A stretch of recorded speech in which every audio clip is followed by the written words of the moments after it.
Dear students, welcome to EPG Pathshala. Today we are going to discuss phosphorus removal in the paper Environmental Pollution, Water and Air.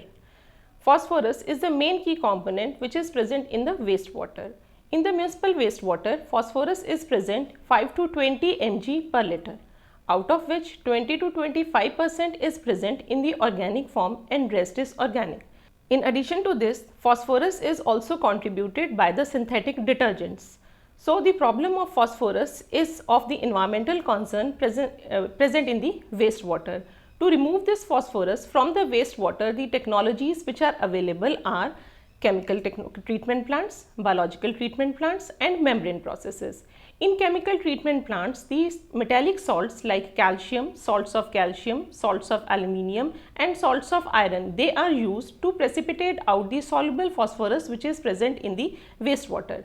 In the biological treatment systems, we will study the assimilation which is carried out by the microorganisms which are growing in the water treatment plants. As well as we are also having the enhanced biological removal of the phosphorus system, where we are having the alternative anaerobic and the aerobic zones to remove the phosphorus from the wastewater. And finally, we will also discuss the membrane processes to remove the phosphorus from the wastewater. The objectives of this module are first the problem of the phosphorus which is present in the wastewater. Second, we will also study the chemical treatment methods for the removal of phosphorus, in which we will study direct precipitation, co-precipitation, pre-precipitation and post-precipitation. After that, we will also discuss the biological treatment method for the removal of the phosphorus, in which we are going to study the assimilation as well as enhanced biological phosphorus removal. And finally, we will study the membrane processes for the removal of phosphorus. Phosphorus occurs in natural waters and wastewaters almost solely as phosphates. These phosphates include organic phosphate, particulate phosphate, which is also called polyphosphates, and inorganic orthophosphate. Orthophosphates are readily utilized by the aquatic organisms, and some organisms may store this excess of the phosphorus in the form of polyphosphates for future use. At the same time, some phosphate is continually lost in the sediments, where it is locked up as insoluble precipitates. The usual form of phosphorus which are found in the aqueous solutions include organic phosphates, which are having the phosphorus, oxygen, carbon bond. They are usually the constituents of dissolved and suspended compounds of wastewater. In aqueous environment, these compounds are degraded chemically or biologically to orthophosphates. The different form of compounds having organic phosphate are the parts of cell wall, phospholipids, phosphoramides, toxic phosphate esters, phosphoorganic insecticides. Particulate polyphosphates, which are also called inorganic phosphates, they are having the phosphorus oxygen phosphorus bond. They include both chain bonded polyphosphates and cyclic bonded metaphosphates. Polyphosphates being basic constituents of detergents and water softeners, so they are the most common inorganic condensed polyphosphates which are present in the municipal wastewater. Usually, polyphosphates undergo hydrolysis to the orthophosphate forms. The third category is orthophosphates. The form of phosphorus which is available for biological metabolism without any further breakdown is orthophosphates. As I have already told that they are the readily utilized by the aquatic organisms. When the input of phosphorus to the water is higher than it can be assimilated by a population of living organisms, the problem of excess phosphorus content occurs. The excess content of phosphorus in receiving water leads to extensive algal growth, which is also called eutrophication. And the phenomenon of eutrophication usually decreases the water quality, and as a result, it may increase significantly the cost of water treatment for the surface water. The general purpose of phosphorus removal is to eliminate the excess phosphorus content from the wastewater, which is discharged to receiving waters, and then to utilize this excluded phosphorus load in a way which is most proper for the natural phosphorus cycle in nature. Phosphorus can be chemically or biologically removed. The chemical treatment processes, they involve direct precipitation with the use of coagulant for the physical removal of phosphorus compounds while the biological removal involves bacteria which are removing the phosphorus by their metabolic pathways. Let's start with chemical phosphorus removal. The chemical treatment for phosphorus removal involves the addition of lime or metal salts, the metal salts of aluminium or iron, which react with soluble phosphate to form the solid precipitates that are removed by solid separation processes including clarification and filtration. Chemical treatment is the most common method used for phosphorus removal to meet the effluent concentration below 1 mg per liter of phosphorus. This chemical phosphorus removal is also called removal by salt addition, and it can be applied by 4 ways: direct precipitation, pre-precipitation, co-precipitation and post-precipitation. First, start with direct precipitation. In the direct precipitation, the chemicals most often employed are compounds of calcium, aluminium and iron. Calcium is used in the most common form called lime, and this is used for phosphorus precipitation. Calcium oxide, commonly named as quicklime or burnt lime, is added to wastewater, and the reaction between lime and phosphorus precipitates out the phosphorus as hydroxyapatite. This precipitation usually occurs within the pH range of 8 to 12. The retention time in treatment plants were not long enough for the formation of pure crystalline hydroxyapatite or tricalcium phosphate, but the presence of nucleating material allowed the adequate reaction times for precipitation. Seeding in any reaction system could increase the phosphorus removal due to the increase in surface area and rate of calcium phosphate crystal growth. Calcium is first precipitated as bicarbonate from the carbon dioxide, and then any excess calcium then precipitates out the phosphate. Hence, lime requirements are independent of phosphate concentrations, and they are directly related to the alkalinity of wastewater. Some high alkalinity wastewater needs 3 times as much lime for the effective precipitation of soluble phosphorus. Aluminium. The another chemical which is used is aluminium to precipitate out the soluble phosphorus as aluminium phosphate. The reaction is shown on the slide. The dosage of aluminium, it depends upon the concentration of soluble phosphate and colloidal particles. Aluminium phosphate is formed because the precipitation is thermodynamically and kinetically favorable over the aluminium hydroxide formation. For the effective removal of phosphorus from the wastewater, the alkalinity must be high enough to buffer the aluminium sulfate, and this is done with the acidic wastewaters. The alkalinity is adjusted. Alternatively, ferric salts, they are also used for the precipitation of soluble phosphorus from the wastewater.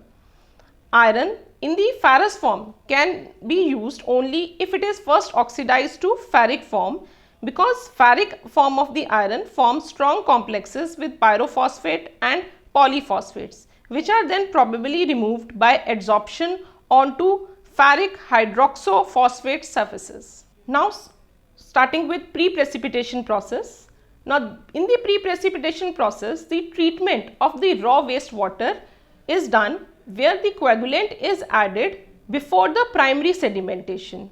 The phosphorus is removed with 90% efficiency, and the final phosphorus concentration is lower than 0.5 mg per liter of effluent.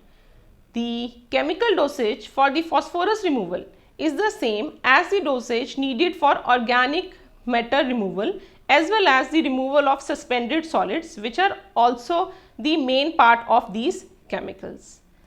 As mentioned above, the consumption of the lime is dependent upon the alkalinity of the wastewater, so only 10% of the lime which is fed to the treatment plant for the efficient removal of phosphorus, only 10% lime is used, and the remaining amount reacts with water alkalinity and softening.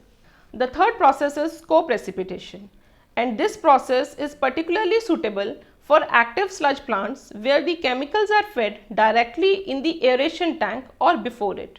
The continuous sludge recirculation together with the coagulation, flocculation and adsorption process due to active sludge allows a reduction in chemical consumption of the coagulant which is used for the removal of phosphorus.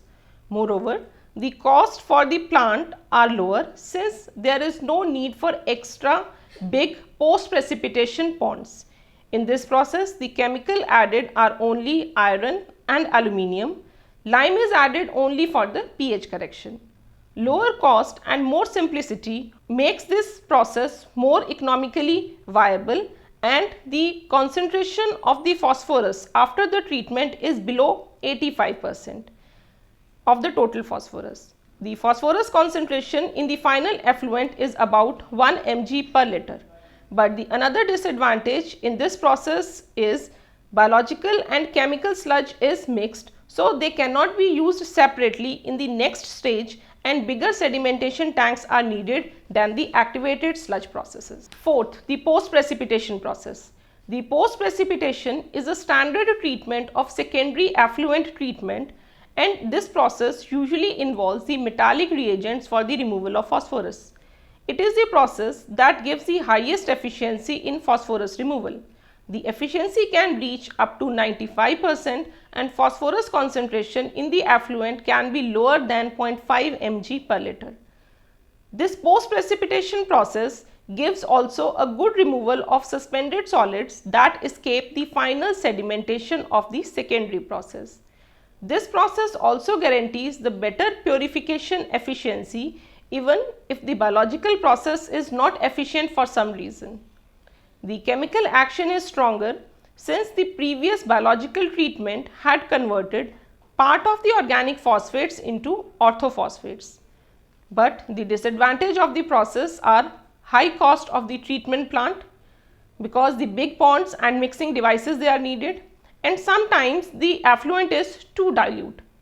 In case of ferric salts, the post precipitation process, there is also a risk of having some iron in the finely discharged effluent, and the metallic dosage of iron is about 1.5 to 2.5 ions for every phosphorus ion removal.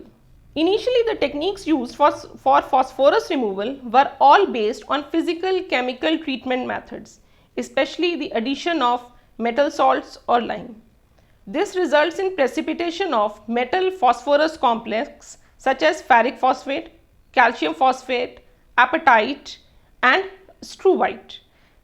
There are three important disadvantages associated to this chemical method of phosphorus removal strategy. The disadvantages are the production of additional sludge, which can be dramatically high, especially if the method selected is lime application during the primary treatment. Use of alum after the secondary treatment can be predicted to produce much less sludge, but the increase could still be problematic. The second disadvantage is a certain overdosing of the metal salt is necessary to obtain the required low effluent phosphorus values, which results in high cost of chemicals and a significant increase in the excess sludge production.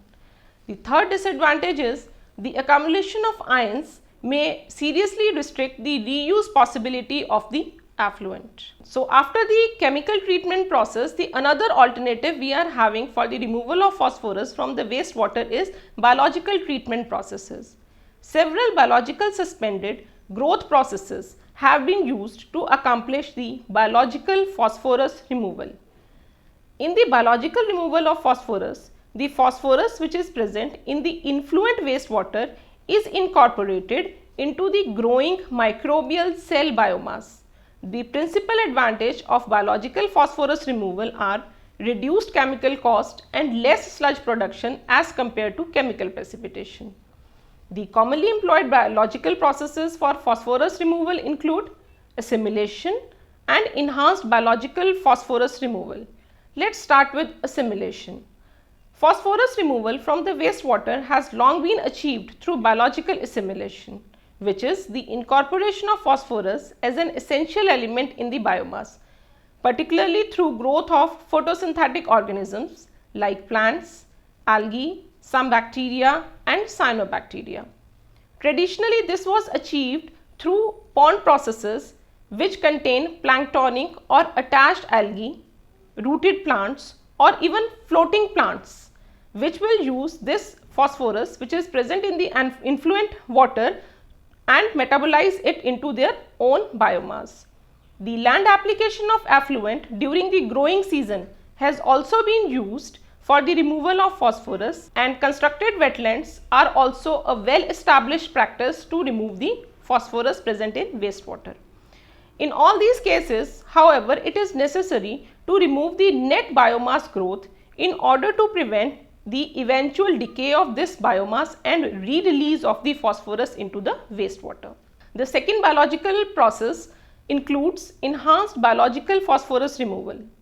The basic theory of this enhanced biological phosphorus removal relies on selection of phosphorus accumulating organisms which are capable of storing more phosphorus than other bacteria which are naturally found in the active sludge through alternating anaerobic and aerobic zones.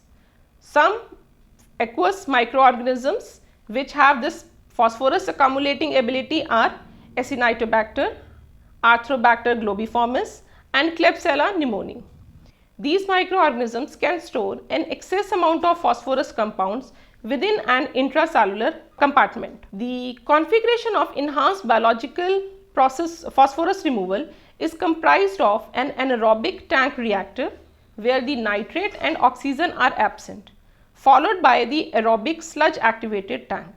Under these conditions, a group of heterotrophic bacteria called polyphosphate accumulating organisms are selectively enriched in the bacterial community within the activated sludge.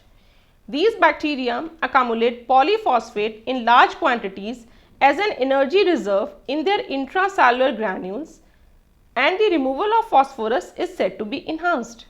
Generally speaking, all bacteria contain a fraction corresponding to 1 to 2% in their biomass due to its presence in cellular components such as membrane phospholipids and DNA. Therefore, as bacteria in a waste treatment plant consume nutrients in the wastewater, they grow and phosphorus is incorporated into their biomass. In contrast to this, when phosphorus accumulating organisms grow, they not only consume phosphorus for cellular components but also accumulate large quantities of polyphosphates within their cells. So, the phosphorus fraction of phosphorus accumulating biomass is 5 to 7%. This biomass is then separated from the treated water at the end of the process and phosphorus is removed.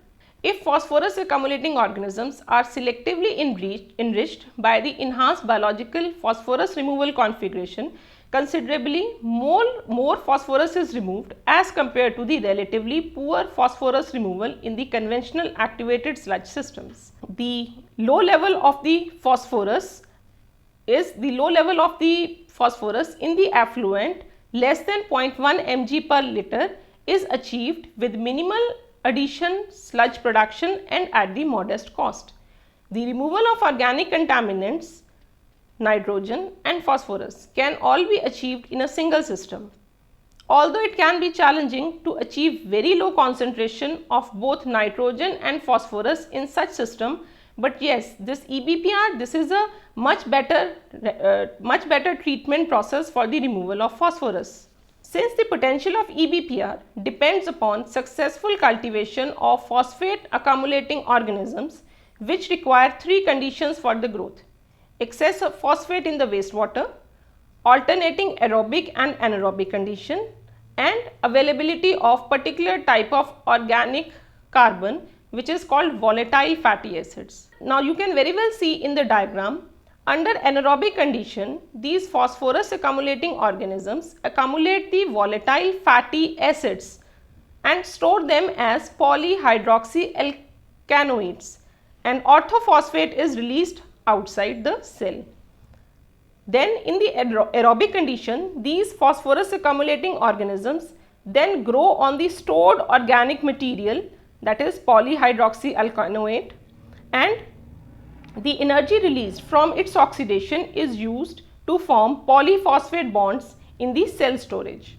The soluble orthophosphate is removed from the solution and is incorporated as polyphosphates within the bacterial cell. The polyhydroxyalkanoates utilization also enhances cell growth, and this new biomass with high phosphate storage accounts for phosphorus removal. As a portion of this biomass is wasted, the stored phosphorus is removed from the bioreactor for ultimate disposal with the waste sludge. These phosphate accumulating organisms, they are strictly aerobic.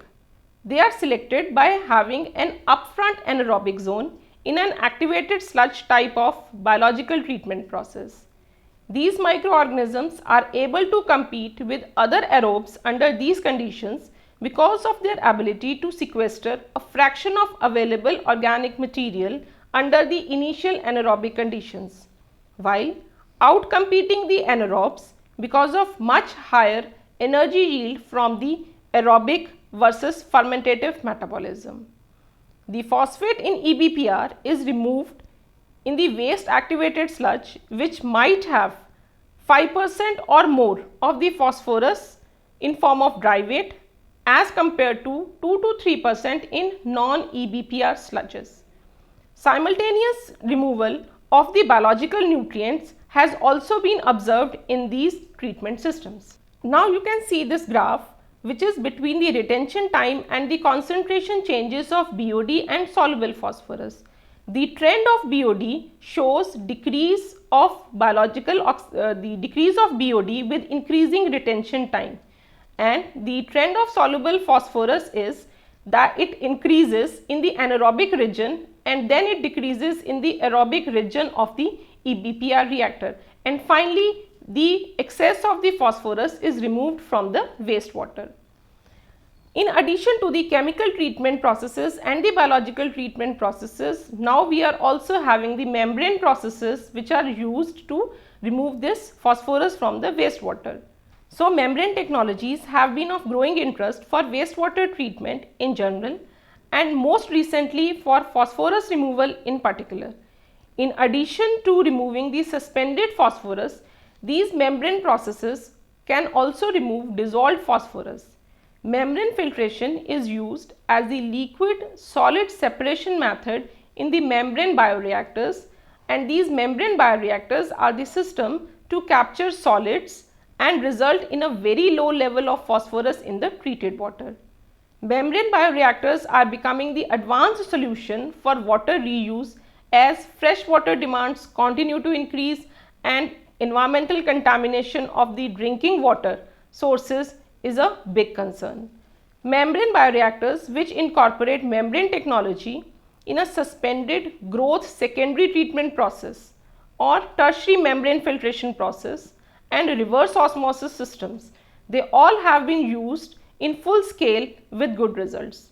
But the biggest disadvantage of these membrane filtration techniques is the high cost and fouling of the membranes, and these membranes, these are the heart of the whole process.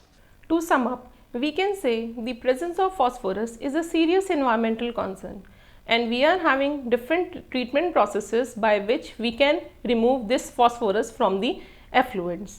We are having the chemical treatment processes where the addition of salts of calcium, iron and aluminium, they are used for the removal of the soluble phosphorus as their precipitates. In addition to that, we are having the biological treatment processes where the phosphorus present in the wastewater is used by the microorganisms present in the activated sludge for its ultimate removal, and these microorganisms later on has to be removed from the treatment process so that the phosphorus will not be decayed back and enter into the wastewater. But these systems, these chemical and biological systems, they are removing the phosphorus, but still the amount of the phosphorus which is left in the finished water, it exceeds some regulatory agencies. For that purpose, we are having the membrane processes where the phosphorus is removed, and the extra advantage of these membrane processes is that the soluble form of the soluble forms and the soluble phosphorus, it is also removed, and finally we are having the water which is having all the standards within the permissible range of the regulatory agencies. Thank you.